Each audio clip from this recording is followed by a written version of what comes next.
প্রিয় দর্শক, দুপখোলা নদীর মাছের বাজার। বাইরে এখানে ওনাদের মাছ সাজিয়ে বসছেন। এগুলো বাইলার পোনা, পদ্মা নদীর বাইলার পোনা, যথেষ্ট চাহিদা আছে প্রিয় দর্শক।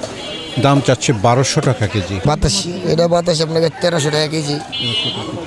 আর একটু গোলসা মাছ না? হ্যাঁ, নদীর, সব নদীর। এটা 1000 টাকা বেচতাছি। এই মাছটা হলো শিলং বাচ্চা। শিলং বাচ্চা এটা অনেক কম দেখা যায় না? খুব কম দেখা যায়। কোন নদীর? এটা মেঘনা নদীর মাছ। দাম কেমন আছে? দাম এটা 1400-1500 টাকা কেজি বিক্রি করতেছে। এটা বাতাসি মাছের দাম হলো একদম 1200 টাকা কেজি। আর এখানে দেখা যাচ্ছে বিশেষ করে খল্লা মাছ, তারপর আছে এখানে পোয়া মাছ। কাকা, কোরালটার দাম কেমন আছে আজকের বাজারে? কেজি 800, ইলিশ মাছ কেজি 1800, এটা 1000 বর্তমান। কাকা, এই পাঙাশ মাছটা? পাঙাশটা কেজি 900 টাকা দেবো, 800 কিনা। রুই মাছটা? রুই মাছটা পদ্মার, তো এটা 1000 টাকা কেজি।